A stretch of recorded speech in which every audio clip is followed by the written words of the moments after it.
Assalamualaikum warahmatullahi wabarakatuh. Selamat malam. Waalaikumsalam warahmatullahi wabarakatuh. Selamat malam teman-teman Rumah Detok Ayah Naresa. Malam Bu Dokter. Malam Bu, cantik sekali Bu malam ini. Bu Dokter juga nih. Saya justru lagi lesu ini. Oh gitu. Kurang sehat. Iya. Teman-teman sahabat Rumah Detok Air Laresa, ini minggu kedua ya, hari ke-8 di bulan September.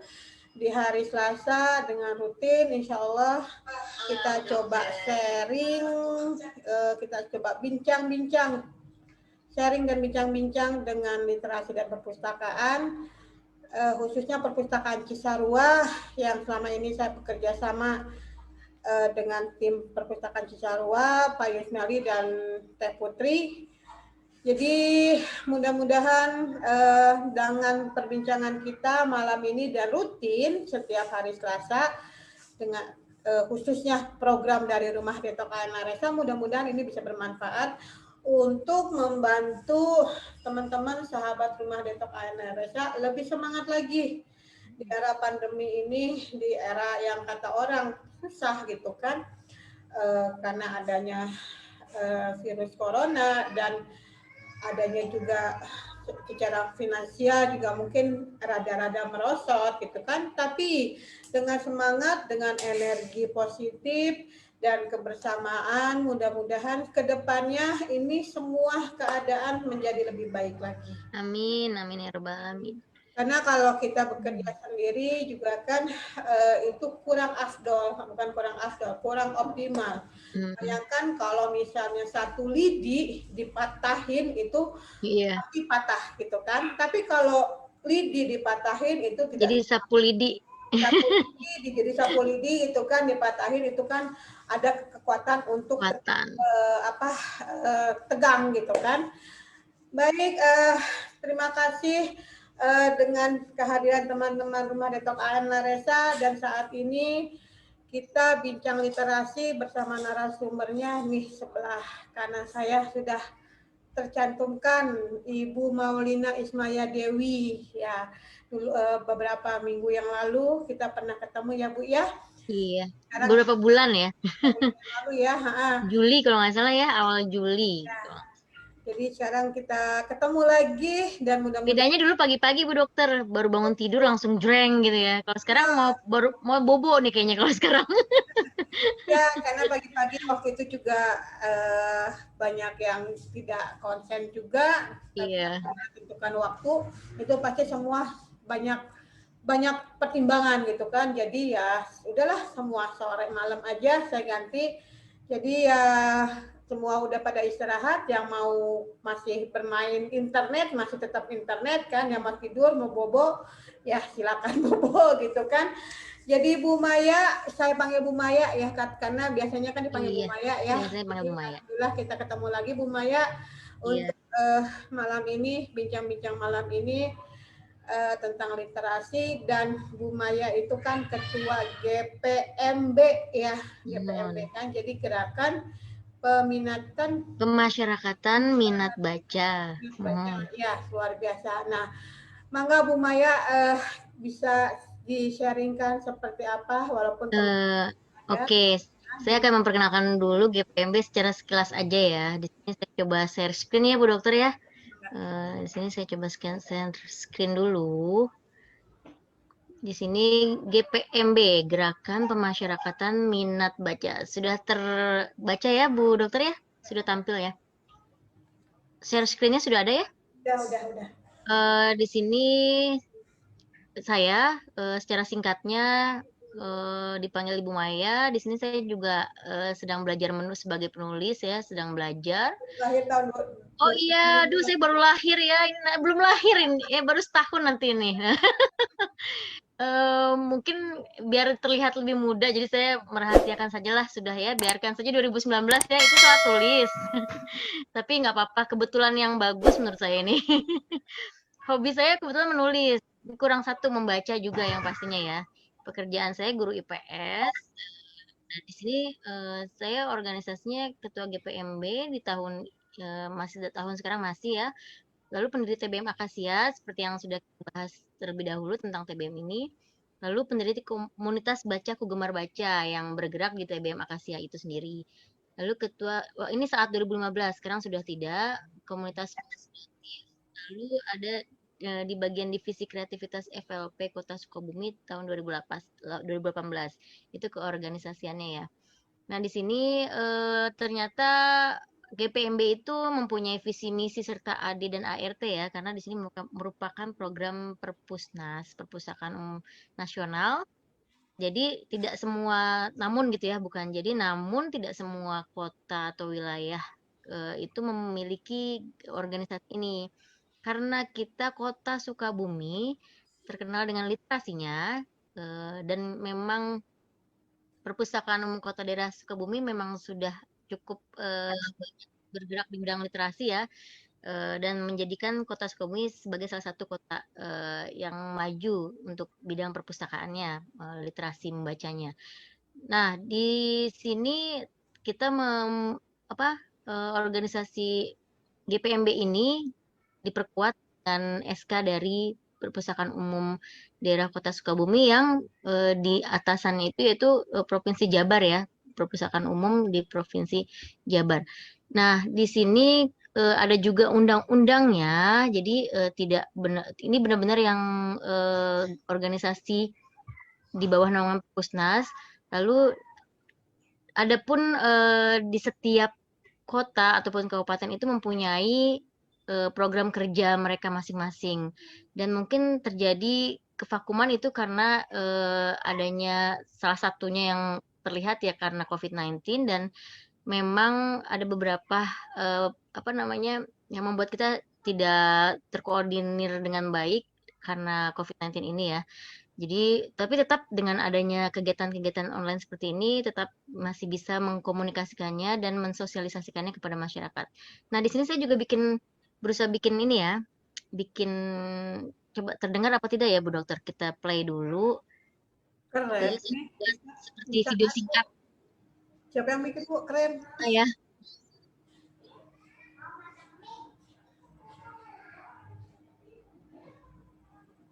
Suaranya terdengar Bu? Enggak, belum. Oh, nggak terdengar ya?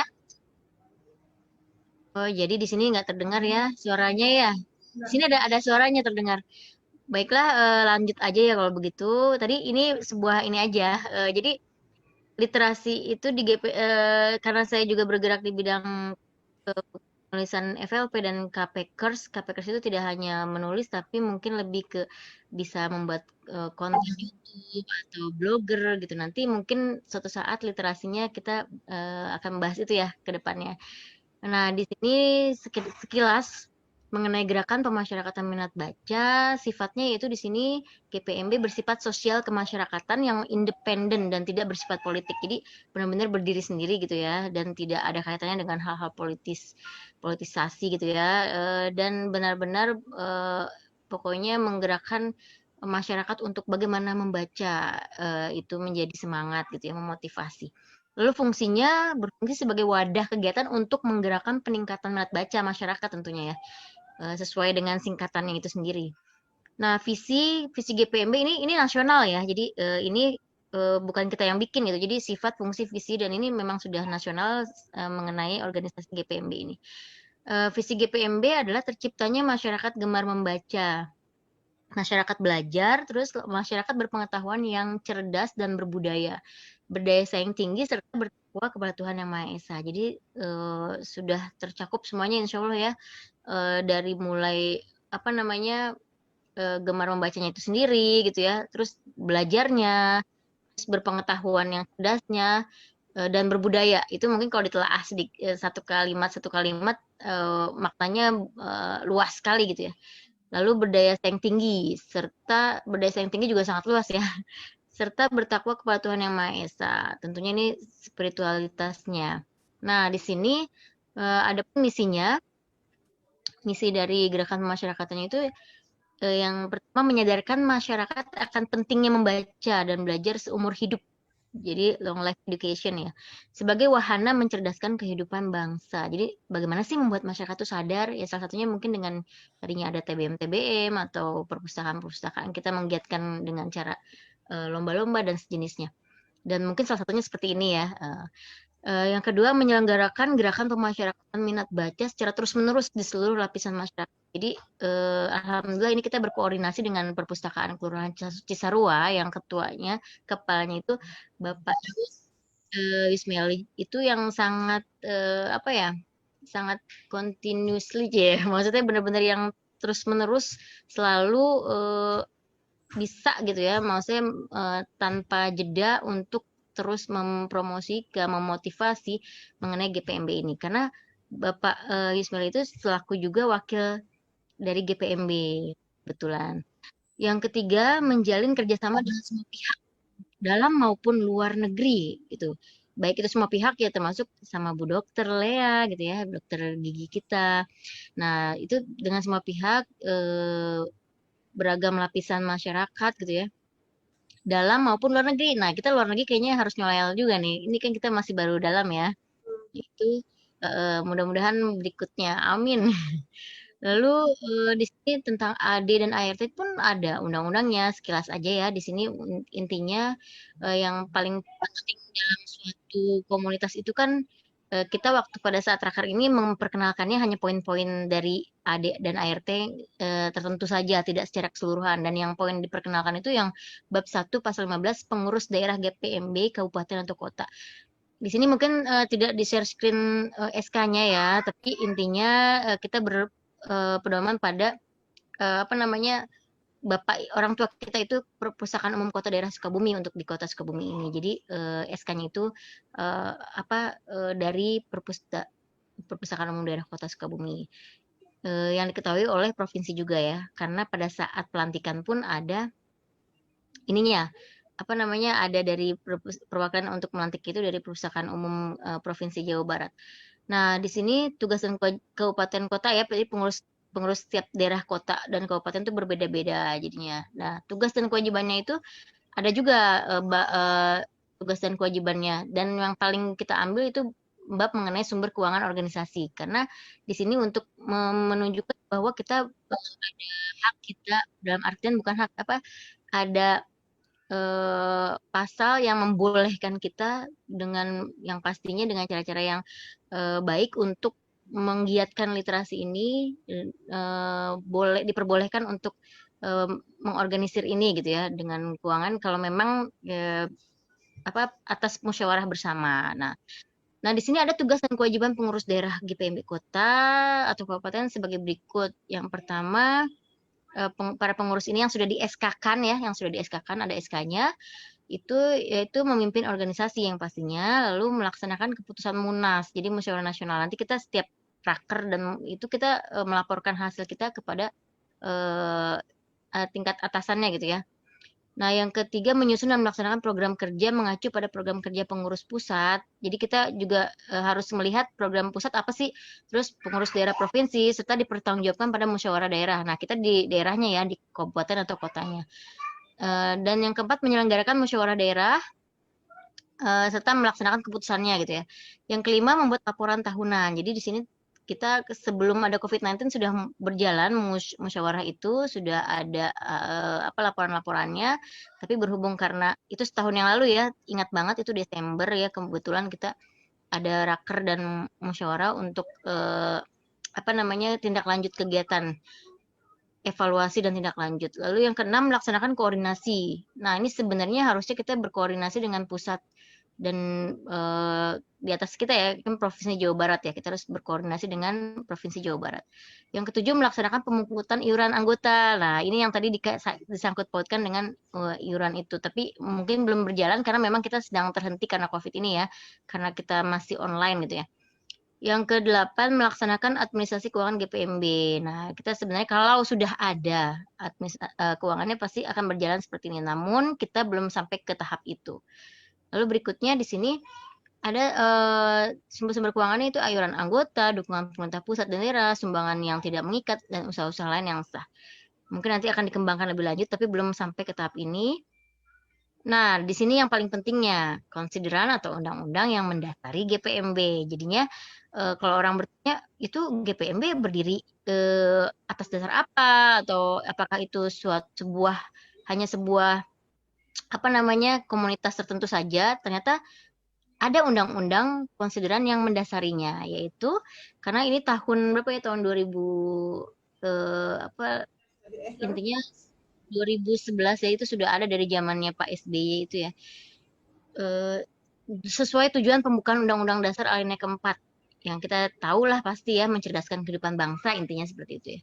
Yang kedua, undang-undang yang mendasarinya itu Undang-Undang Nomor 43 tahun 2007, bab 13 pasal 48 nih, detail. Pasal 51 tentang pembudayaan kegemaran membaca. Ternyata ada undang-undangnya tersendiri gitu ya.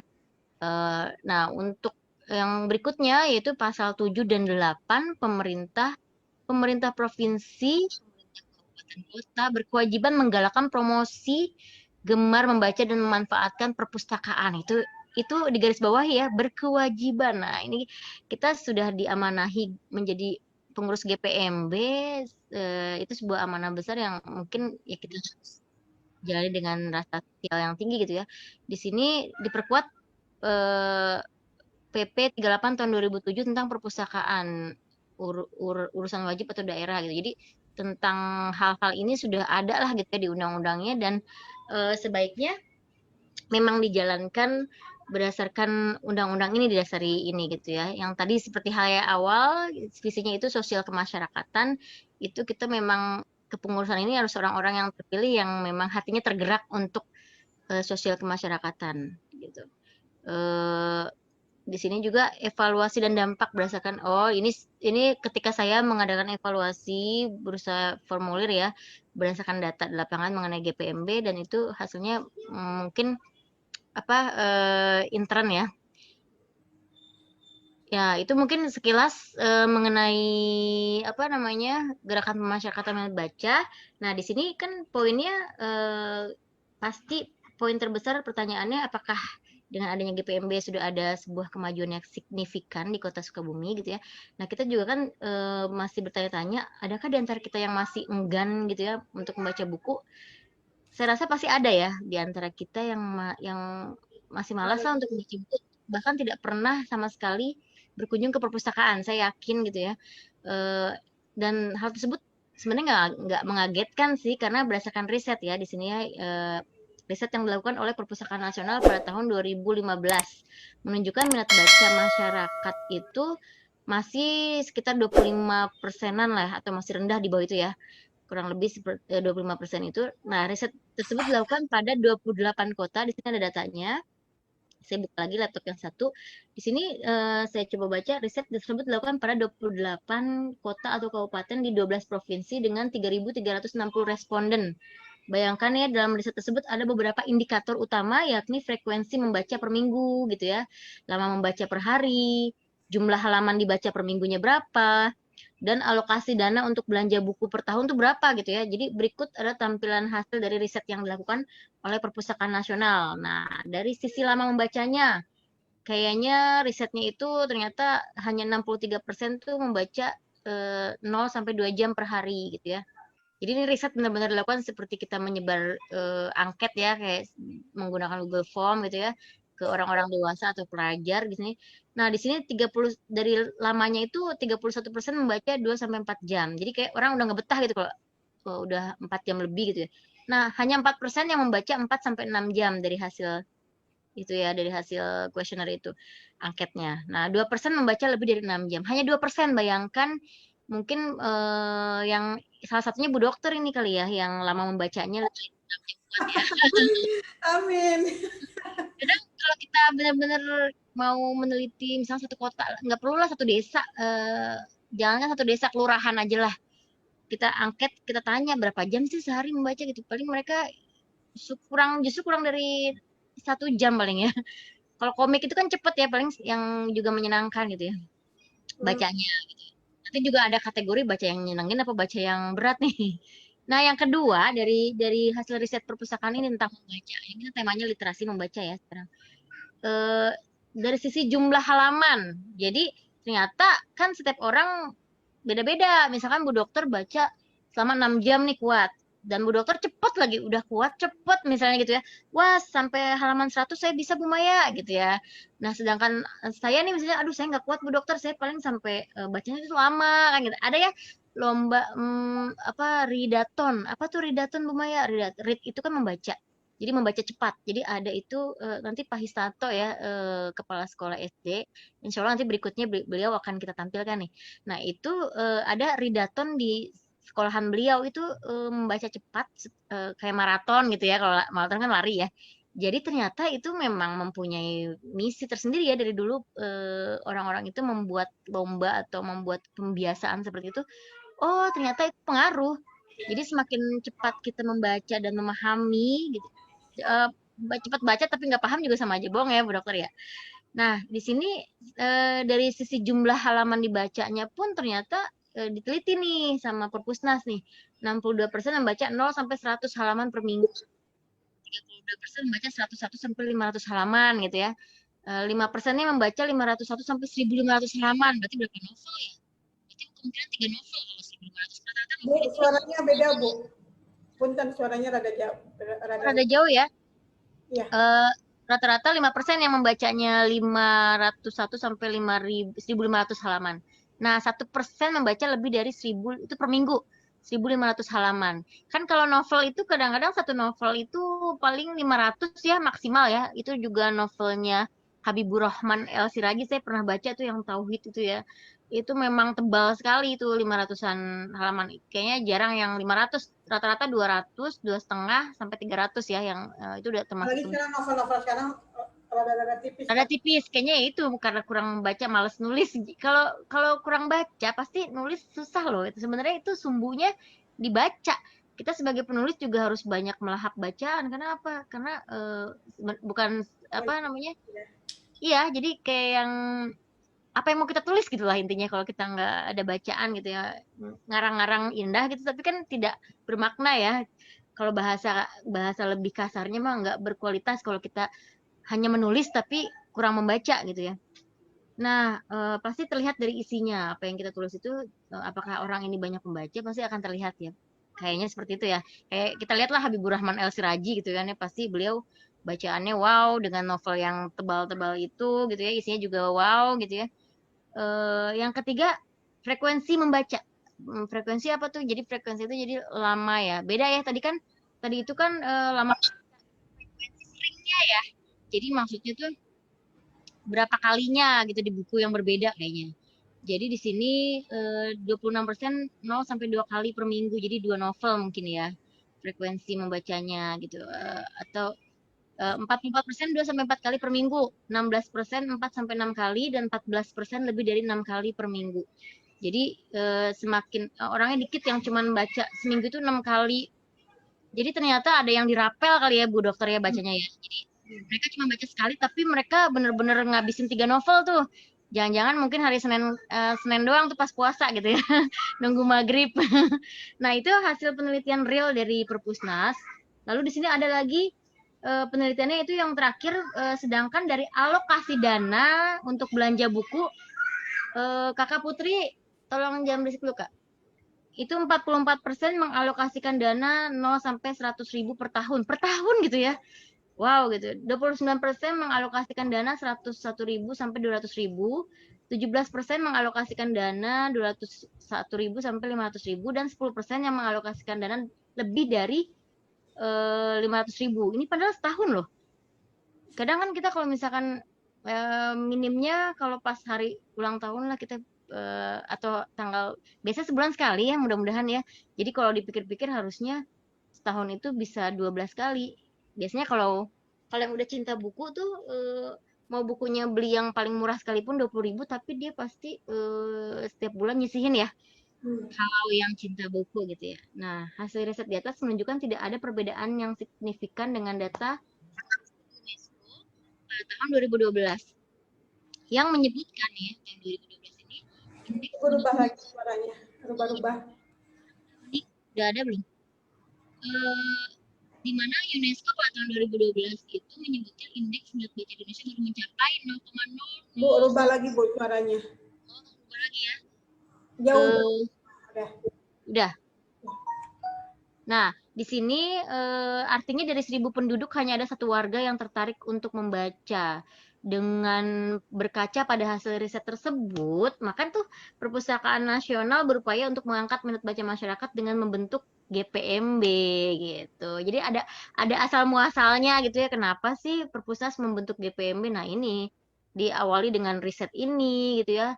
Mulai dari yang internasional UNESCO ya 2012 sampai Perpusnas 2015 mengadakan ini juga. Lalu GPMB ini sebenarnya sih udah lama ya dibentuknya gitu ya, tapi maksudnya lebih ditingkatkan lagi setelah ada riset itu gitu ya. Setelah lama yaitu pada tahun 2001 tepatnya tanggal 5 Oktober di Istana Bogor. Jadi GPMB dibentuk sebagai tindak lanjut dari pencanangan Bulan Gemar Membaca dan Hari Kunjung Perpustakaan pada tanggal 14 September 1995 pada saat itu ya, oleh Presiden Republik Indonesia pada saat itu. Jadi ini sebenarnya kita pada tanggal 14 September nih merupakan Bulan Gemar Membaca dan Hari Kunjungan Perpustakaan, tapi karena COVID-19 jadinya ya kita nggak bisa gitu ya, kan nggak boleh, belum diperbolehkan berkumpul ya dalam satu, intinya nggak boleh berkumpul dulu lah gitu kan ya. Jadinya mungkin kegiatan ini ditiadakan dulu oleh Perpusda Kota Sukabumi sepertinya gitu ya. Mungkin akan ada kegiatan lain yang sejenis nantinya. Nah, sebagai organisasi sosial yang berskala nasional, ini sebenarnya GPMB berskala nasional ya, Bu Dokter ya. Jadi GPMB memiliki pengurus daerah yang tadi sudah dijelaskan ya, ternyata ada kok pengurus daerahnya seperti di Kota Sukabumi sudah ada. Jadi tergantung kotanya juga. Provinsi maupun daerah gitu ya. Namun demikian belum semua provinsi yang tadi saya bilang memiliki pengurus daerah GPMB. Nah, jadi di sini membaca kan merupakan aspek penting ya dalam kehidupan manusia. Dengan membaca kita bisa tentunya dapetin ilmu gitu ya, karena udah otomatis buku tuh gudangnya ilmu lah, sudah dari zaman kita kecil tuh sudah tahu, oh iya gudangnya ilmu ya buku gitu ya. Selain itu membaca ternyata merupakan perintah dari Allah Subhanahu wa taala. Ini perlu digarisbawahi ya. Jadi merupakan sudah perintah dari Allah sebenarnya kepada seluruh umat manusia sebagaimana yang tertuang dalam Quran surat Al-Alaq ayat 1 sampai 5. Ya ini artinya aja gitu. Bacalah dengan nama Tuhanmu yang menciptakan. Nah, itu kan sudah jelas ya. Sebenarnya kita sebagai apalagi seorang muslim tuh udah jelas diperintahin untuk membaca. Nah, ayat keduanya dia telah menciptakan manusia dari segumpal darah. Bacalah gitu kan ya di ayat Quran surat Al-Alaq ini. Bacalah dan Tuhan mula yang maha pemurah yang mengajarkan manusia dengan perantaraan kalam. Dia mengajarkan kepada manusia apa yang tidak diketahuinya. Dengan begitu, nah di sini berkat membaca kelak kita bisa lebih mengenal Allah Subhanahu wa taala. Itu secara religinya. Nah, tidak hanya itu, kita juga bisa mengenal alam semesta dan diri sendiri gitu ya. Jadi kita bisa lebih memahami kenapa alam ini diciptakan gitu ya, kenapa diri kita diciptakan gitu kan. Dengan membaca kan ya, otomatis kan itu udah perintah dari awal, Iqra ya, itu juga intinya sudah ada dari kita diciptakan tuh udah ada ayat Al-Quran itu kan ya, dalam artian sudah perintah dari Allah Subhanahu wa taala, itu berdasarkan religinya. Nah, di sini jadi kita bisa mengenal alam semesta dan diri sendiri. Contohnya ya kalau seperti kita kaitkan nih misalnya dengan kesehatan kita. Kita misalnya punya penyakit yang tidak menyenangkan dan itu kita memahaminya, oh saya tuh kalau nggak makan pagi emah, atau oh saya gigi saya bakalan ngilu nih kalau misalkan saya nggak gosok gigi, atau saya makan es gitu ya. Atau saya kalau nggak gosok gigi malam-malam, ini nanti besok paginya bakalan nggak enak nih gigi kayak apa kayaknya nambah bolong atau nambah plak ya Bu Dokter ya. Nah itu kan dengan kita membaca kita lebih bisa mengenal gitu ya, bisa mengenal oh iya itu dan membaca itu kan literasi itu tidak hanya membaca benar-benar buku blak baca dengan kita ada gerakan seperti ini, gerakan GPMB atau kita online Bu Dokter. Oh iya ya, kita dengan berliterasi digital menonton acara Bu Dokter gitu ya. Oh iya pantesan saya teh misalnya makan es itu apa namanya jadi ngilu. Oh begitu penyebabnya seperti itu ya. Itu contoh salah satu contohnya aja. Nah, di sini minat baca kan merupakan suatu ketertarikan untuk dapat mengartikan atau menafsirkan media kata-kata dengan tujuan untuk memperoleh informasi yang dibutuhkan. Nah, di sini dengan adanya minat baca dapat mendorong, tentunya dapat mendorong seseorang untuk giat memperluas pengetahuan ya kan. Jadi harus ada dulu nih dorongan minat baca, baru nanti dia pasti giat untuk lebih ingin tahu kan manusia itu rasa ingin tahunya diberi akal lah gitu ya sama Allah beda dengan makhluk lainnya kan ya. Nah, semakin tinggi minat baca pada diri seseorang kan pastinya semakin tinggi pula hasil belajar itu udah pasti ya signifikan. Jadi kayak kalau ibaratnya kalau skripsi apa mengandung linearitas yang tinggi ya, linear gitu ya.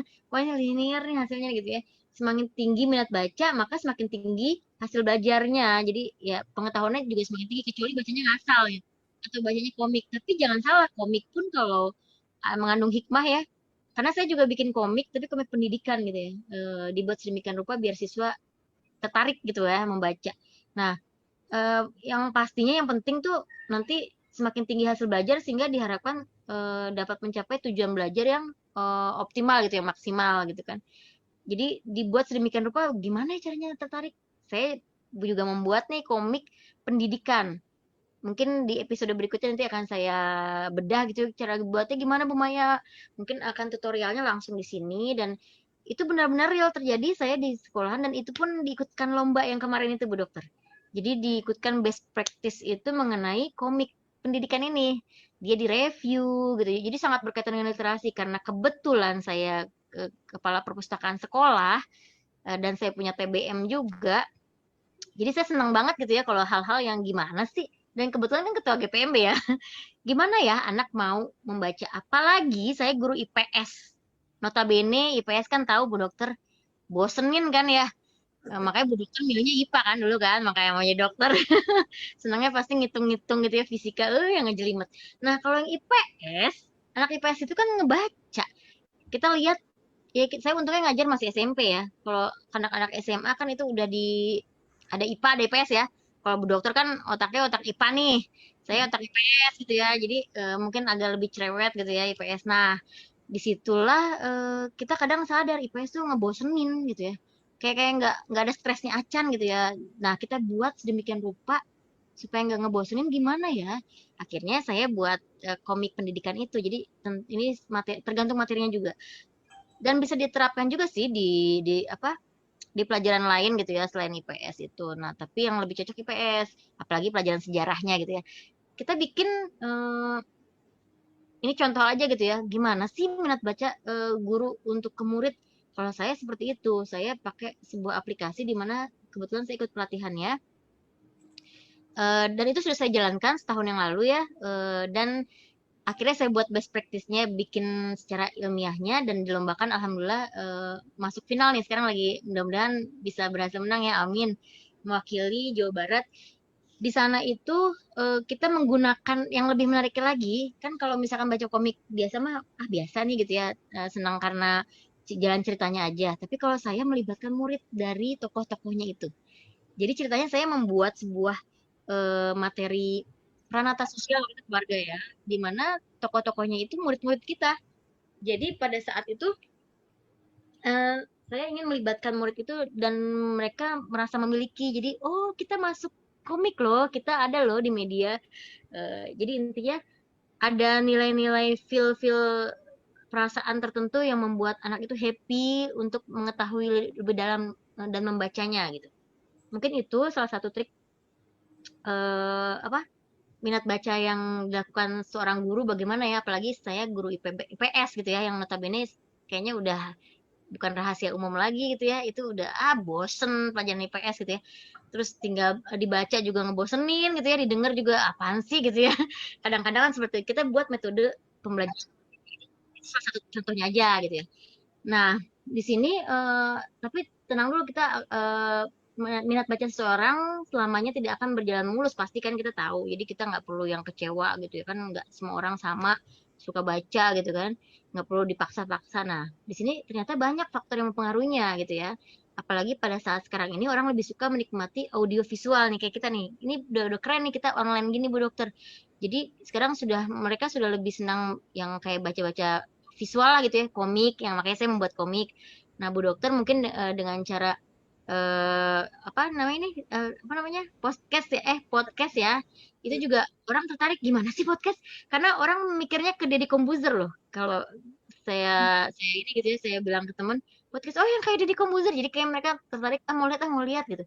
Oh tapi saya nggak sempat, tapi ternyata podcast ini keren gitu ya, streaming soalnya, jadi bisa ditonton nanti gitu kan.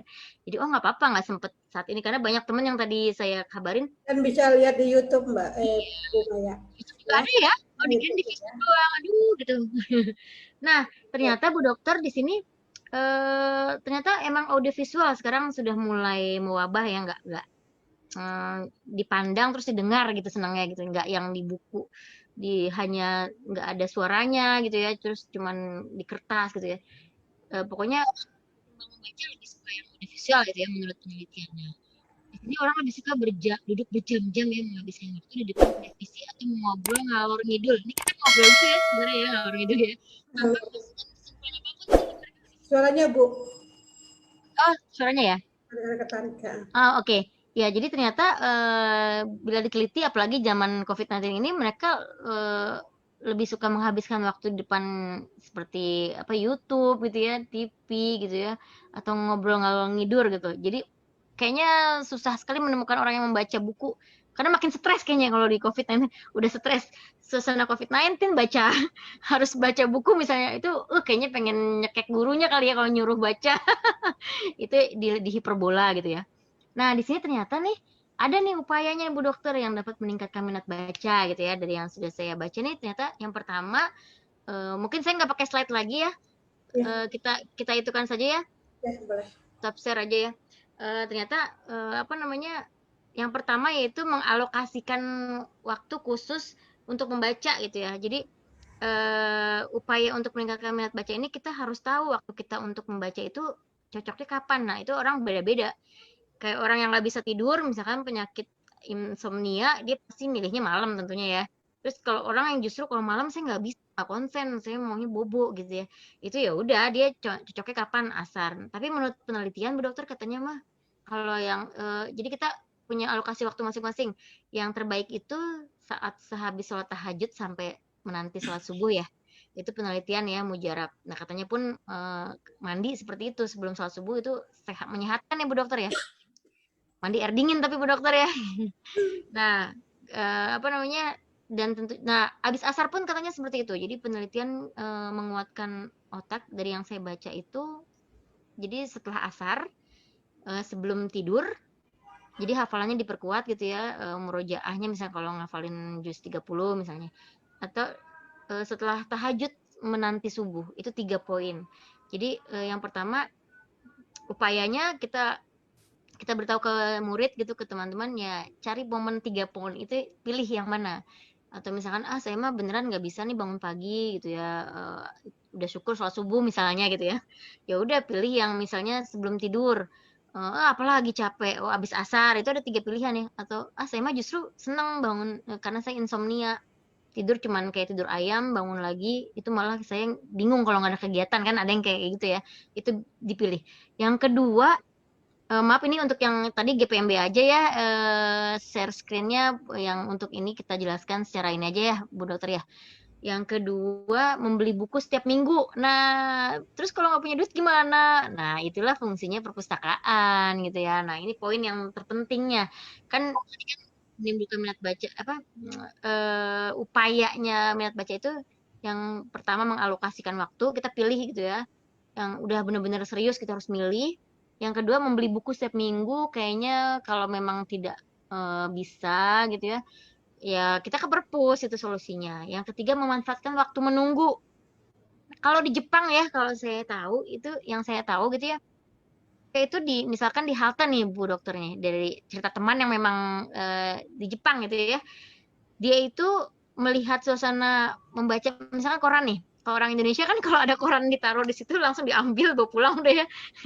Kalau di Jepang itu dia beli, dia udah taruh lagi, dia nggak bawa pulang karena nanti dia yakin di tempat lain pasti ada orang yang ninggalin koran lagi karena nggak mungkin dibawa pulang sama mereka. Itu budaya bacanya ya, hebat ya.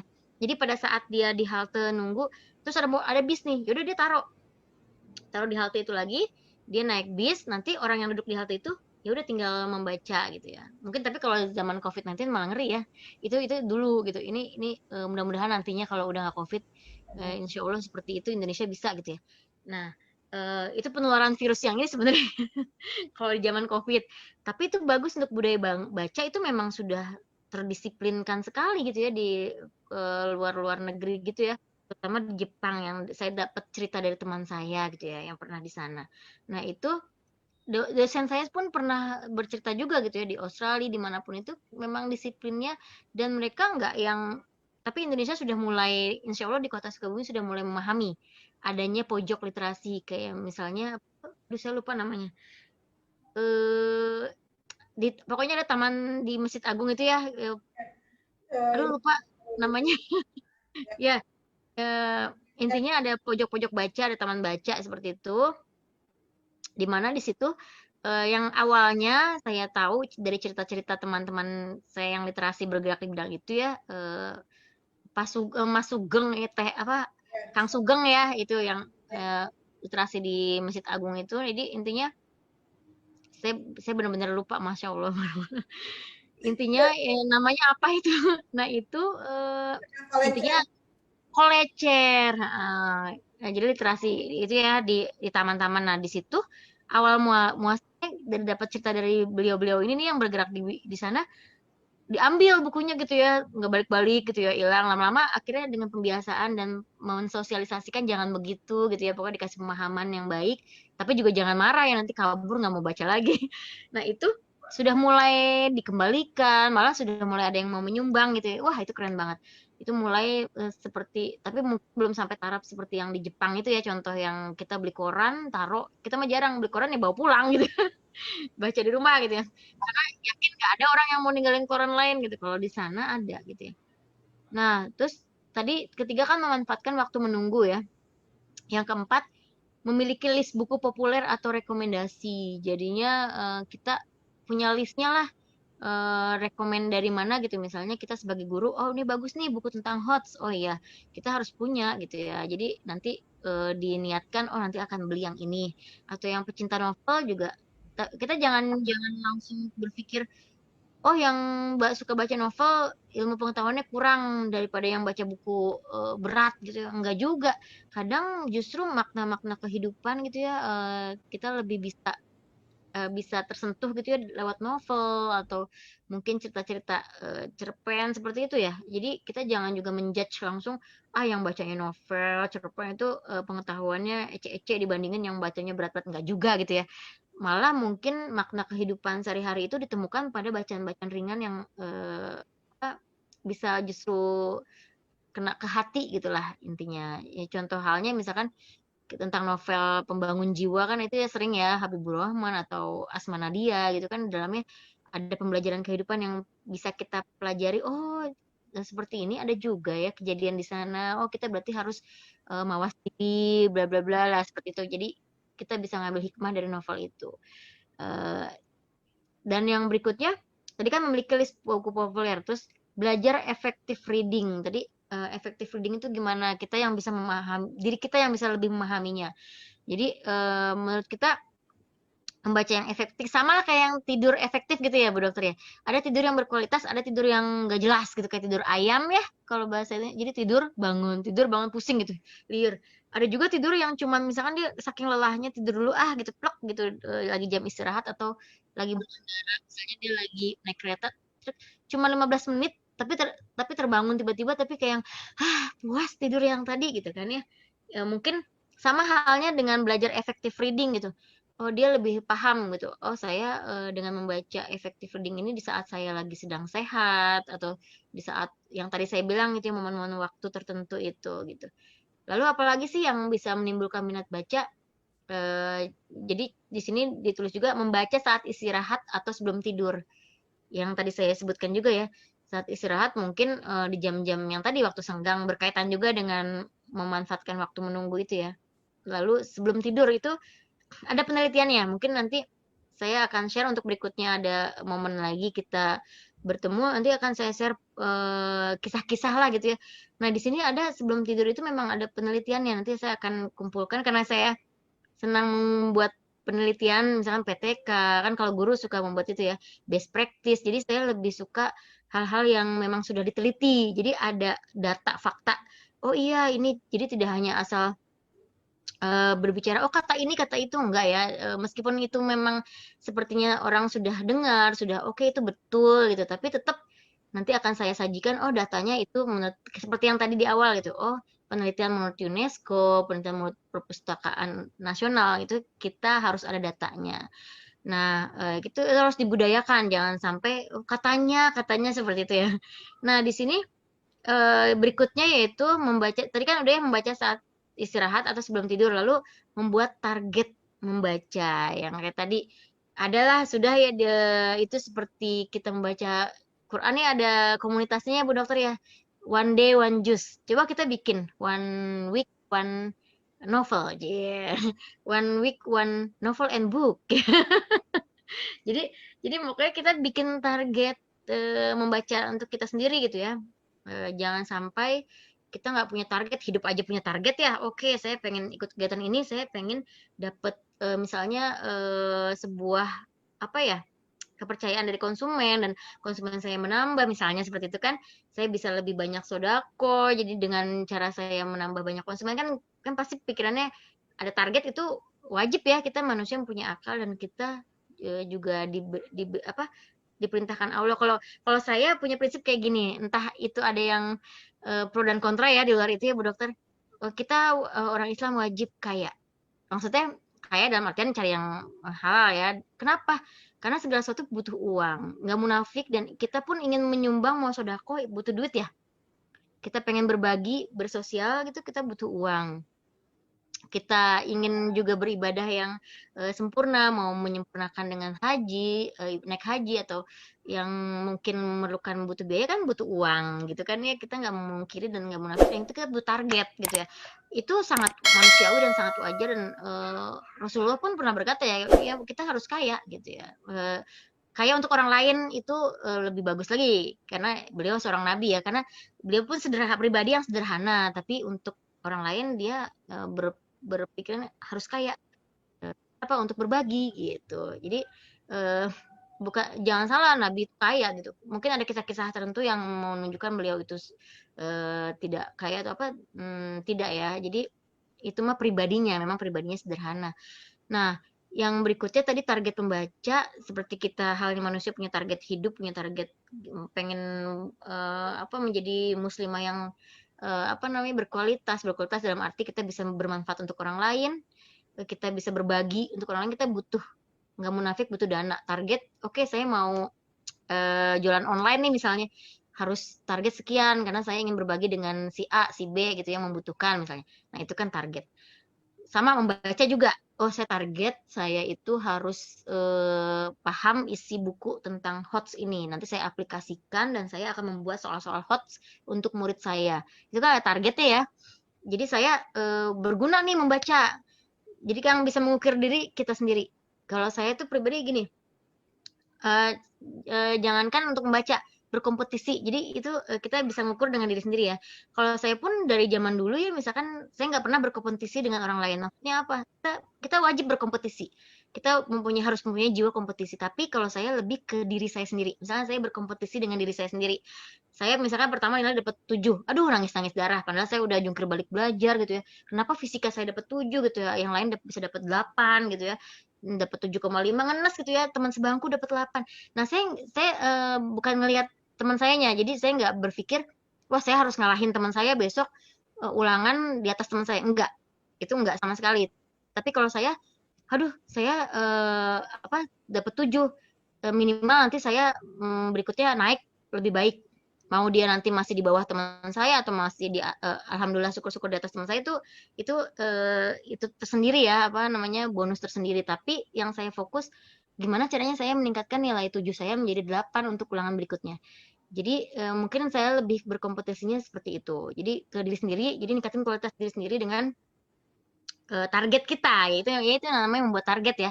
Jadi saya nggak mikirin orang, bukan maksudnya nggak mikirin gimana, kita bolehlah sesekali gitu ya melihat dari sisi positifnya, oh cara belajarnya seperti ini. Tapi dalam artian sisi negatifnya jangan gitu ya, dalam artian harus gitu ya, sampai stres gitu. Aduh, si teman sebangku kok dapat 8,5, saya 8 stres, enggak. Jadi tapi harus stres kalau kita dapat 7 lah, berikutnya ulangan dapat 6, itu parah gitu stresnya. Kalau saya pribadi. Jadi, wah dapat 7, besok dapat 8, yang lain dapat 9 girang-girang, kita juga girang, tapi girang karena kita sudah mencapai, lebih baik dari diri kita sebelumnya, bukan dari orang lain itu, gitu. Nah itu, yang ketujuh membuat target pembaca gitu ya, seperti target hidup kita. Nah di sini yang terakhir, yang kedelapan, yaitu berdiskusi dan bergabung di komunitas. Seperti inilah gitu ya, kita berdiskusi gitu ya, baik itu kepenulisan atau grup pembaca gitu kan, dan bergabung. Jadi jangan sampai, diskusi tapi nggak bergabung, kalau bisa dua-duanya. Mungkin itu. Nah, di sini, saya nggak kecepatan kan ya Bu Dokter ya? Takutnya ngomongnya maklum ya guru IPS ini teh. Otak kiri. Kalau Bu Dokter otak kanan ya. Ini jadi ceritanya nih, antara anak IPS dan anak IPA nih, PS. Maya dan Lea. IPS dan IPA, IPS PS IPA nih kayaknya. Nah, di sini dalam memasyarakatkan gerakan minat baca perlu melibatkan semua pihak gitu ya pasti ya, institusi pendidikan, masyarakat umum, dan yang pastinya perpustakaan sebagai ujung tombaknya, itu perpustakaan karena itu pusatnya ya. Nah, diharapkan terjadi sinergitas yang kompak lah gitu ya. Jadi tercipta masyarakat yang belajar sepanjang hayat gitu. Pokoknya learning education. Jadi kemudian hendaknya dalam melakukan promosi perpustakaan menggunakan strategi khusus juga gitu ya. Apa itu strategi khusus? Di mana tujuan promosinya tercapai. Misalnya penggunaan media harus disesuaikan dengan pesan yang hendak disampaikan. Jadi di sini kira-kira medianya apa ya yang mudah dimengerti oleh masyarakat. Ya mungkin dengan kita podcast gini juga itu udah cukup paham gitu ya. Oh, kita harus bisa membaca. Dalam arti membaca situasi gitu ya, bukan lagi membaca menulis gitu ya, udah tahapannya apalagi sekarang udah digital gitu kan. Nah, kita harus lebih mengenal jauh perpustakaan lewat, seperti podcast ini, tadi kan judulnya literasi dan perpustakaan gitu ya. Jadi ya, oh seperti itu ya jadinya, betapa pentingnya perpustakaan gitu, ujung tombak dari GPMB ini. Jadi kalau masyarakat udah mengenal perpustakaan gitu ya, secara lambat laun akan tumbuhlah kecintaan masyarakat itu terhadap perpustakaan. Yakin, karena apa? Tak kenal maka tak sayang, ya. Jadi memang harus dipromosikan. Oh, ada nih perpustakaan di Cisarua, ada kegiatannya juga. Terus di sini podcast juga loh. Di podcastnya Bu Dokter ada informasi-informasi literasi loh. Nah, mereka tahu, oh ternyata di perpustakaan umum daerah ini aktif ya, ada kegiatannya. Mereka pasti tahu dari sini. Atau oh ada komunitas lain, komunitas menulis. Nah, itu intinya harus sinergitas gitu ya. Ya, itu contoh dari tujuan dan fungsinya GPMB. Jadinya memperkenalkan perpus, berliterasi dengan semua pihak komunitas gitu ya, terutama yang passionnya itu untuk kesejahteraan masyarakat pada ujung akhirnya gitu ya. Meskipun memang yang tadi tetap kita harus mempunyai target hidup. Target membaca itu penting dan jangan sampai berpikir jangan berpikir, ekonomi komersil, enggak juga, emang kita butuh, enggak memungkiri. Saya pun kadang suka, cari-cari kerjaan di online. Nah, itu kan kita dapat informasi dari literasi kan dengan cara podcast ini. Dan saya ceritanya memberitahukan, ternyata banyak di online-online itu pekerjaan-pekerjaan, yang side job, seperti saya boleh menyebutkan ya, salah satunya di Pen, di Lion Bridge, itu kalau kalian bisa mencari gitu ya, link-link itu, di situ ada link untuk saya pernah sampai saya bertahan 3 bulan karena saya, nggak kuat karena aktifnya malam ya. Jadi saya, secara prosedural masuk sudah diterima dan sudah sampai gajinya pun sudah turun gitu ya. Itu 3 bulan karena nggak kuat, karena memang sibuk, dan tidak kepegang dan itu saya dapatnya selalu malam. Jadi, saya cerita sekilas gitu ya, dengan saya berliterasi digital, saya mengetahui ada, lowongan-lowongan kerja seperti itu dan, yang bikin tertarik awalnya itu 20 jam $8,83 ya pada saat itu, 1 jam itu $8,83 dan seminggu bisa 20 jam. Tapi pada kenyataannya itu kan berebutan jaringan ya, berebutan sinyal. Jadi tugasnya jadi menilai iklan gitu, itu secara secara umumnya aja ya, nggak boleh secara detail. Jadi cari sendiri kalau secara detail. Eee, Kalau kita bisa pada malam hari karena itu kan di luar negeri ya, pusatnya di Amerika, jadi dalam artian kita bekerja dari Indonesia. Nah itu, kita kalau sebenarnya kalau kita, paham literasi, tidak ada yang pengangguran ya insya Allah kalau memang dia dia mau, itu banyak sekali pekerjaan-pekerjaan literasi digital ini, di dunia digital. Jadi dan itu benar-benar nyata gitu ya, memang sih kita harus bisa berbahasa Inggris. Nah itulah makanya saya sangat tertarik, sebelumnya kita pernah bahas itu ya Bu Dokter ya, kenapa Bu Maya waktu itu ada di bahasa Inggris group, karena memang saya suka bahasa Inggris, eee, kan kan sekarang mah di era digital nggak di era globalisasi nggak hanya guru bahasa Inggris saja yang wajib berbahasa Inggris, sebenarnya tuh semua orang pun kalau mau, eee, think globally, act locally, cie. Act locally itu maksudnya kita masih, itu apa, beretika secara orang-orang Asia lah gitu ya, dengan sopan santunnya, tapi act act apa namanya, locally, think globally, cie. Think globally itu maksudnya kita dengan berbahasa Inggris gitu ya, dengan kita membuka channeling di dunia digital, literasi digital dan internet, kita bisa ternyata, wow banyak lowongan kerja di sana yang mungkin tidak, banyak yang tahu gitu ya, karena mungkin males berliterasi, males membaca gitu ya. Males mengikuti podcast-podcast seperti ini kan itu ternyata dapat informasi. Nah, seperti yang saya informasikan, coba kalian teman-teman yang lagi menonton nih, kalau misalkan ada saya mau juga memberitahu murid saya ya, kalau itu nonton ya gitu. Misalnya ada murid-murid Bunda, itu kasih tahu yang mungkin pamannya, kakaknya yang mungkin sudah tidak bekerja gara-gara COVID-19, kita bisa cari di internet itu. Cari dengan kata Lionbridge, LIONBRIDGE itu, cari di situ ada lowongan kerja. Nanti kita teliti aja, itu literasi digital, kalian koprek-koprek aja. Terus ada lagi Appen ya, perusahaan Appen gitu ya. Nah, di situ dengan mengikuti, urutan-urutan yang dijelaskan di sana, insya Allah bisa dan itu benar-benar menghasilkan uang. Nah, jadi literasi ini jadi ya, kunting. Suaranya hilang ya, Bu Dokter? Ya mungkin itu halo, Bu Dokter suaranya hilang? Apa? Lion apa Kenapa? Lion Bridge. bridge-nya itu apa? BRIDGE. Oh, LION Lion Bridge, coba cari, nanti ada link pokoknya kenapa? tentang Suaranya hilang ya? itu tentang apa? Jadi tentang menilai iklan. Jadi, informasi ini jarang loh, yang memberitahukan ini, tapi kita kalau ke dunia komunitas di internet gitu ya, itu ada komunitasnya ya, dalam artian membicarakan hal ini gitu. Tapi itu jarang dibuka di umum, karena memang dari perusahaannya sendiri melarang kita untuk mempublish. Jadi itu sebenarnya rahasia, karena saya udah keluar ya, dan itu pun kalau kita pernah sekali sekali ke sana terus kita ibaratnya kayak karena waktu itu saya akhirnya berhenti nggak mengerjakan tugas-tugasnya gitu ya.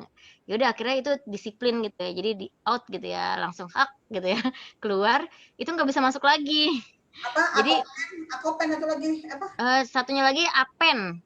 Saya lupa ya, Epen apa Appen gitu. Ini lainnya lagi. Banyak sebenarnya banyak ya. Itu cuma itu yang sudah saya masuki itu. Jadi ya yang lain bridge Appen lagi coba-coba cari lagi. Nah, itu intinya memang modal dasarnya bahasa Inggris sih. Jadi insya Allah nanti Bu Dokter ada deh linknya dari saya. Kalau memang nanti pasti cari nggak ketemu gitu, tapi insya Allah itu ada sih. Jadi di sana saya juga teman-teman saya yang kira-kira oh ini kayaknya beliau bisa nih apa operator sekolah atau apa, saya sudah menginformasikan hal itu. Jadi kalau untuk tambahan atau apa kita sebenarnya dengan literasi digital itu banyak sekali peluangnya.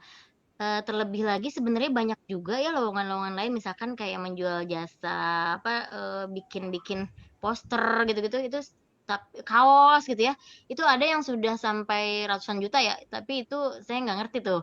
Tapi memang ada, saya pernah baca itu mah ya, karena saya nggak apa, nggak berkecimpung di situ, nggak ikutan gitu ya, tapi saya pernah baca artikelnya di mana dan di YouTube juga ada, bisa di-search, di-searching gitu ya, dia dengan hanya menjual desain kaos, dia bisa menghasilkan ratusan juta gitu ya. Jadi dia dijualnya di internet. Dengan dia menjual itu dan dilombakan, ada hal-hal seperti itu sebenarnya kalau kita benar-benar yang jeli, jangankan itu ya, kita ngeblok aja lah nge-YouTube itu sebenarnya kita juga udah dapat duit ya kalau kita mau menekuni, tapi memang perjuangan. Kalau YouTube itu kalau bukan artis itu perjuangan. Karena kalau artis kan kalau kalau artis nggak dipromosin aja orang udah pernah nyari-nyari gitu kan ya. Kalau kita kan orang biasa, itu perjuangannya kita harus menjual konten yang bagus gitu. Jadi baru mungkin orang ngelirik gitu ya. Saya juga ada channel YouTube tapi belum terlalu menghasilkan. Mudah-mudahan insya Allah ke depannya doain aja Bu Dokter ya. Sudah dimonetisasi juga, sudah ada iklannya, tapi belumlah gitu ya. Menurut saya itu masih ece-ece gitu, masih yang merayap gitu ya. Jadi semua saya coba-coba awalnya. Asli itu coba-coba dan itu benar ternyata yang Lion Bridge itu menghasilkan. Saya waktu itu karena nggak kuat, cuma 3 jutaan ya sebulan ya dapatnya ya. Jadi dan memang jarang dapat karena kadang kalau di sana kan pagi itu jam 7 ya, jam 7 malam tuh baru di sana pagi gitu ya. Jadi kita kerjanya malam, habis capek ngajar malam-malam, emang kebetulan saya lagi insomnia. Nah, saya udah sembuh sekarang insomnianya. Jadi saya waktu itu ketiduran terus, udahlah ditinggalin lah kerjaan itu. Padahal kalau memang yang benar-benar serius itu insya Allah ada ya bisa kebeli mobil itu kalau memang benar-benar kita yang wah kalau niat naik haji gitu ya kumpulin di situ umroh. Tapi ya memang saya menyadari fisik saya lemah gitu ya. Intinya saya dapet tapi saya akhirnya beliin herbal buat saya sendiri habis juga gitu. Jadi nggak imbang. Jadi ya intinya mah harus fit juga sih. Itulah intinya harus disesuaikan juga dengan fisik kita. Itu kerjanya malam sih kalau untuk mau dapet banyak ininya. Mungkin akan lebih detail nanti akan saya jelaskan lah Bu Dokter lain kali gitu ya. Itu Lion Bridge, Appen, jadi ada perusahaan-perusahaan itu sudah lama ya. Emang prosedurnya itu benar-benar, jadi kita masukin SAP-nya itu ya, ada masukin biodata kita, apa CV kita, terus ada tesnya juga. Jadinya nanti kalau gagal diulang, kalau nilainya masih 6 nggak bakal bisa dapat, harus 8. Nah itu kalaupun udah kerja, udah diterima gitu ya, udah kita ngitungin rekening, itu pun kalau nilai kita masih di bawah standar, tapi untungnya kalau udah masuk tuh, misalnya kita capek gitu ya, aduh kali ini nilai kita 6 gitu ya. Kalau kita capek, kita bisa diulang. Tapi kalau belum keterima, kalau maksudnya gini, kalau ujian belum keterima masuk kerja itu kita harus benar-benar 8 nilainya gitu ya. Tapi kalau udah masuk aman, mau 6, mau 5 nanti sama mereka dibimbing gitu, ayo di hair lah ibaratnya di remed gitu ya, di remedial gitu diulang. Jadi sama mereka bisa dikasih materi-materi baik gitu ya. Itu keren banget deh pokoknya profesional banget. Tapi sayanya yang nggak tahu diri ya karena fisiknya nggak kuat. Sayanya nyantai gitu maksudnya nggak yang menghiraukan. Ternyata benar-benar disiplin. Udah dikasih enak gitu ya, ayo kamu diulang, dapetnya masih belum 8 nih untuk yang tugas kemarin gitu ya. Nanti diinformasikan tuh, di-emailin gitu. Kita ngulang, bisa berhasil. Lama-lama bosen ya, karena kita juga Itu mah sebenarnya emang menguras otak sih, kita emang beneran mikir, tapi kesininya enak kalau kita udah lancar, udah paham, oh begini tuh, oh sebenarnya jawabannya gini gitu, sebenarnya gitu sih. Cuman karena memang kita nggak serius gitu ya, karena tadinya iseng awalnya, mental gitu. Kalau keponakan ada ya, keponakan suami itu sampai memang bener-bener serius itu dapat puluhan juta, memang diseriusi gitu. Ya harus dikorbankan sih salah satunya, korban capek, korban fisik. Ya itu aja sih mungkin dari hasil literasi digital saya, hasil saya berliterasi, ngoprek-ngoprek, kalau bahasa Sunda katanya nggak boleh ngomong ngoprek ya. Kalau bahasa Indonesia itu pokoknya cari-cari gitu, oh informasi, akhirnya dapat. Itu juga disebut literasi informasi ya. Jadi ada, jadi kita harus memanfaatkan sisi positif dari internet. Duit, duit gitu ya. Mungkin kalau yang bisa apa kan orang yang, tapi kadang juga gini sih, kadang orang yang beruntung itu lebih enak daripada orang yang pintar kadang-kadang. Kadang kita nyari-nyari gitu ya, kok nggak ketemu ya, kebetulan juga memang mungkin kita nggak nemuin, teman saya gitu, "Mana Bu Maya? Saya kan nggak nemuin linknya, udah minta dari Bu Maya deh linknya." Udah saya kasih linknya. Dia nemuin, "Ini gimana sih? Ini cuman ada orang-orang cerita tentang ini, tapi nggak ada yang Bu Maya ceritain." Itu kurang beruntung berarti. Tapi ada juga yang beruntung dia baru sekali ngeklik gitu, "Ih, lagi ada lowongan di Indonesia." Kan soalnya itu tergantung ya, kalau kita lagi nggak ada lowongan di Indonesia, berarti itu misalnya lowongannya di Amerika atau di negara lain, Jerman atau apa, itu nggak bisa. Kita kan tergantung domisili. Nah, ini kebetulan ada nih saya informasikan, tapi saya belum ngecek, saya lagi males banget ya Allah itu tuh harusnya masukin CV ya. Saya dapat udah keterima tinggal prosesnya, tapi prosesnya pasti panjang sebulanan lah, sebulan 2 bulan. Nah, itu apa sih namanya? Domisili kita kalau yang lowongannya ada bacaan Indonesia berarti kita bisa. Karena itu pasti nanti ada pertanyaan domisili kamu di mana gitu kan ya. Nggak mungkin lah kita ikutan yang di Amerika gitu kan, nanti pasti iklan-iklannya yang Amerika kan gitu. Ya intinya seperti itu sih, sedikit banyak gambaran dari online job itu gitu. Nah, mungkin itu aja Bu Dokter ya. Itu hasil dari saya membaca apa digitalisasi dapat itu beneran loh bulan Januari nanti mungkin saya tunjukkan lah hasil dari masuknya rekening gitu ya. Sama mirip-mirip kayak YouTube. Kalau YouTube itu kan, tapi kalau saya YouTube saya belum dapat. Ini info dari teman aja gitu. Kalau YouTube itu kan dapatnya tapi di ini, kalau nggak salah di kantor pos ya kalau YouTube mah ya. Nanti baru ke rekening kalau nggak salah gitu. Kalau kita dapatnya langsung dari ininya. Cuman namanya apa? Udah lama sih itu lintas negara ya. Jadi kayak kepotong berapa Ya. Misalnya kalau BNI paling dipotongnya 50.000, yang paling ringan BNI. Kalau BRI bisa 500.000. Misalnya misalnya gitu masuk 10 juta, misalnya yang dipotong dikit kalau BNI ya. Ya itu sekilas, misalnya cuma 3 juta. Kalau dapatnya kerjaannya cuma 3 juta, jadi itu kan tergantung kita ya. Dipotong 500 lumayan. Ya mungkin itu sekilas. Tapi sekarang saya lagi enggak dan lagi coba yang eh, apa WFH work from home ada juga nih lagi lowongan Bu Dokter, coba yang mungkin di sekitar Bu Dokter ada yang lagi nggak kerja gitu diinformasikan. Mungkin itu aja sih. Nah, dari saya mengenai GPMB dan apa khasiat dari membaca, terutama membaca digital ini, literasi digital. Demikian, semoga bermanfaat. Wabillahi taufiq wal hidayah. Wassalamualaikum warahmatullahi wabarakatuh. Bisa. Ini luar biasa dari ngomongnya aja gitu kan. Dan memang harus kreatif, Bu. Artinya Iya. Ya membaca.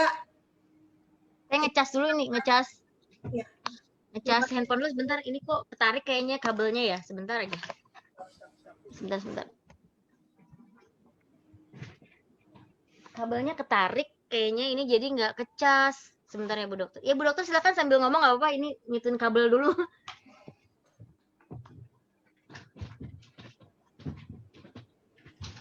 Baik teman-teman, sahabat Rumah Detok AN Laresa, ini sangat luar biasa sekali dengan ibu yang satu ini bawelnya, tapi Ternyata ilmunya juga ada manfaatnya ya dari bawel dan ilmunya Suka ngoprek-ngoprek. bisa menghasilkan ya itulah dari hasil kita punya ilmu pengetahuan jadi nggak usah takut gitu kan. Iya. Ya, Apalagi nggak rugi membaca ya, nggak rugi.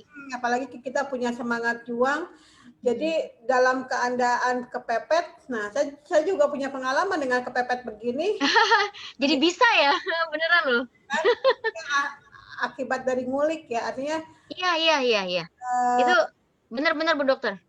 kalau Itu nggak saya nggak punya dasar IT, nggak punya. Jadi cuman modalnya, tapi bahasa Inggris pun ini saya kasih rumusnya ya. Maaf nih, saya nggak terlalu sempurna. Maksudnya nggak bisa bahasa Inggris 100% gitu ya. Paling ya takaran 60% lah ya, lumayan dikit-dikit gitu ya. Nah, kalau ada yang nggak ngerti gitu, tahu nggak apa? Nggak juga apa nih, hasil digital, hasil literasi juga. Saya pakai Google Translate. Tapi nggak apa-apa, itu nggak mau munah ya kita menutupi, "Oh, saya bisa bahasa Inggris." Enggak, saya itu bilang ke teman saya juga gitu, "Ah, Bu Maya kan Bu Maya bisa bahasa Inggris, saya enggak."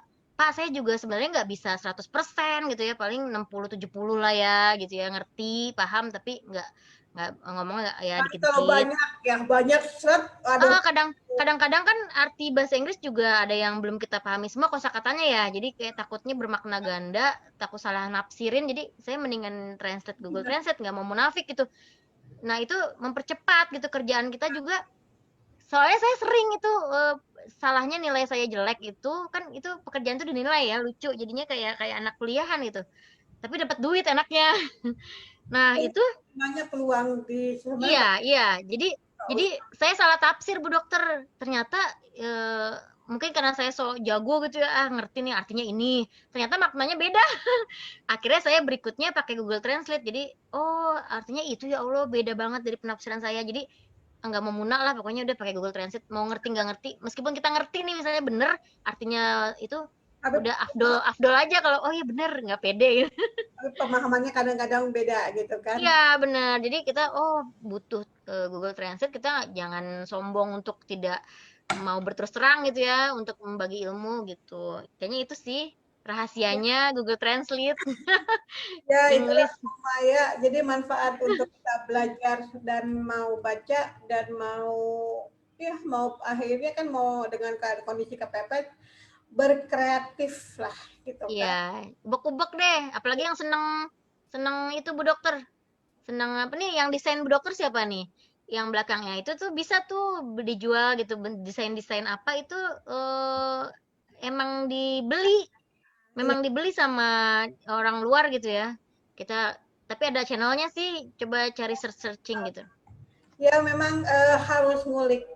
Iya, iya beneran itu dari Tahun 2010 ke depan ya 10 tahun lagi itu kan udah era digital. Nah sekarang saya hmm, coba untuk belajar hijrah lah, maksudnya tidak hijrah iya, kan ya, minimal harus mengetahui lah teknik IT, teknik broadcast, teknik iya sih marketing. dengan membaca. Hanya tahu aja dulu enggak apa-apa, yang penting nggak perlu mahir, toh ada kita bisa mengoptimalkan orang-orang IT-nya gitu kan, nggak harus kita kuasai, tapi Kalau bisa kita menguasai juga kalau bisa. kalau bisa menguasai, cuma kan ilmu juga wah lebar Bu Maya, Iya, ya udah mumet gitu kan. Cuma yang intinya ya ke depan itu digital memang harus kita kuasai. Artinya harus kita pahami gitu kan. Karena nanti kan nonton TV juga nggak pakai TV lagi, nonton TV nanti pakai internet gitu kan, TV TV Trans TV, apa TV 7 dan lain-lain mungkin juga pakai kacamata Bu Dokter nanti mah. Kacamatanya tuh udah ada itunya, udah ada filmnya di situ. nah itu lebih keren lagi tuh. Lebih keren lagi gitu ya, beneran gitu. Nantinya kedepannya pasti gitu sih. Ya pasti gitu. Kemudian saya sudah Tahap. bisanya seperti kayak gitu. Jadi TV sekarang nanti nggak akan laku gitu kan ya, walau alam lah. Terus buku-buku juga kan pada di apa namanya digitalkan gitu kan. Itu juga saya pengen banget sekarang bikin buku bikin menulis-nulis, cuma saya lagi mengarrange waktu karena Sibuk banget ya. alhamdulillah setelah justru di pandemi ini malah kok Alhamdulillah ya. ya walaupun yang satu naik, yang satu turun gitu kan, hanya ya waktunya itulah yang harus kita imbangi gitu kan. Bu Maya, aduh terima kasih banyak. Ini masukannya sebenarnya banyak yang mau saya tanyakan, cuma luar biasa sekali nih percakapannya. Saya sampai bingung juga mau ngomong. Iya, saya itu juga tadinya yang lain bridge itu ekstra aja, saya nggak mau ngeluarin, tapi tiba-tiba udah dikasih informasi aja gitu kan. Intinya hikmah dari membaca gitu kan ya, hikmah dari digitalisasi, gitu, literasi digital. Dan digitalisasi sekarang sudah harus kita kuasai ya. Memang itu manfaatnya. Jadi kayaknya nggak perlu takut, apalagi sekarang pengurangan karyawan juga kan sudah mulai. Ya, Jadi butuh itu pekerjaan kan pasti di internet banyak banget. keuntungan lainnya kan kalau kita bisa cerdas dengan pintar juga beda ya. Artinya bisa bisa cerdas, itu bisa jadi job site ya. Artinya Sampingan, side job. jadi kan tidak punya, maksudnya tidak satu pekerjaan. Jadi satu orang bisa megang beberapa pekerjaan dan di rumah sebenarnya kan. Iya. Orang-orang masih berpikir secara offline dan secara langsung, tapi ya malas belajar. Nah itulah malas belajarnya itu yang harus ditanda kutip dirilis gitu kan. Yep. Baik Bu Maya, terima kasih sharingnya. Sama-sama Bu Dokter. Mantap banget ini Sama-sama Bu Dokter. Mudah-mudahan teman-teman sahabat Rumah Detok ini bisa menyimak dan ini bisa ada manfaatnya. Amin ya rabbal alamin. Video ini saya rekam dan saya pindahkan nanti rekamannya di YouTube. Jadi teman-teman, ini juga saya belajar untuk belajar YouTube. Ini juga saya dari saya. Semoga manfaat. Amin. Ya, mudah-mudahan teman-teman bisa mengambil manfaatnya lewat YouTube. Silakan subscribe YouTube saya di Rumah Detok KN Laresa. Di situ semua kegiatan podcast saya, untuk saat ini podcast dulu karena waktu saya masih ada di podcast gitu kan. Insya Allah nanti ada perkembangannya karena podcast ini kita baru 2 bulan kali ya, baru 2 bulan masuk ke 3 bulan ini mempelajari podcast dan meng-YouTube-kannya juga baru beberapa YouTube baru 1 bulan. Hebat, langsung oke ya. Mudah-mudahan teman-teman juga bisa ada manfaatnya dari Amin. saya dan Facebook saya. Kalau misalnya ada sesuatu yang ingin ditanyakan, silakan bisa inbox ke FB saya di Rumah Detok KN Laresa atau di 0819 1203 2972 atau mengenai materi GPMB itu bisa hubungin Ibu Maya langsung ya, Ibu Malina Ismaya Dewi ini di nomor berapa Bu? Di WhatsApp di situ ya tertera ya, 0858 71244 934. Oke, jadi teman-teman yang tadi diceritakan Bu Maya, mau sharing lagi, monggo. Mau linknya, mau link jobnya boleh. Nanti silakan langsung ke Bu Maya. Ini juga tadi ada message dari Perpustakaan Cisarua ya, katanya semangat katanya Bu Maya. Oh semangat banget. Berbagi mudah-mudahan manfaat ya, amin. Jadi gitu aja teman-teman, sahabat Rumah Detok KN Laresa, mudah-mudahan kita bisa ketemu lagi. Oh ya, besok buat teman-teman sahabat Rumah Detok KN Laresa yang memiliki, yang suka dengan binatang, hewan, terus mempunyai kelinci. Ya, pokoknya apapun, kucing. Oh, ada ya besok ya, mau nonton ah. Kita bincang-bincang dengan narasumber Dokter Hewan Agus Prayitno dengan materi tapping, lupa lagi saya juga materi untuk for and animal. Jadi kalau misalnya hewan sahabat ini bermasalah, ada yang sakit, ada yang mungkin kurang makannya gitu kan, sebenarnya tidak langsung obat, tapi kita coba untuk membantu dengan tapping. Nah, bagaimana tappingnya? Besok sahabat-sahabat teman-teman di Rumah Detok KN Laresa atau Facebook saya yang lainnya, silahkan nonton insya Allah setengah 8 seperti biasa di hari Rabu. bincang-bincang kita dengan Dokter Hewan Agus Prayitno Set. Yep. Beliau adalah sangat luar biasa, bukan hanya seorang dokter hewan, tapi praktisi EFT yang bukan memanfaatkan ya, membantu dalam pekerjaannya kepada hewan-hewan dengan teknik yang lain, bukan hanya sekedar obat. Jadi insya Allah besok kita live streaming lagi di Rumah Detok ANRSA setengah 8. Mudah-mudahan apa yang kita bisa sampaikan ini bisa bermanfaat. Dan sekali lagi subscribe Rumah Detok ANRSA, klik loncengnya, dan insya Allah nanti materi-materi akan secepatnya bisa didengar. Baik, mungkin sampai sini aja dulu malam ini Bu Maya. Iya. Mudah-mudahan bisa ketemu lagi lain waktu, nanti sesuai dengan jadwal Pak Yusmeli. Saya nggak tahu seperti apa waktunya kapan lagi. Ya, insya Allah mungkin nanti ada penulis lain yang akan tampil ya, insya Allah bulan depan. Ya, sampai ketemu teman-teman Rumah Detok ANRSA. Ya. Assalamualaikum warahmatullahi wabarakatuh. Waalaikumsalam warahmatullahi wabarakatuh.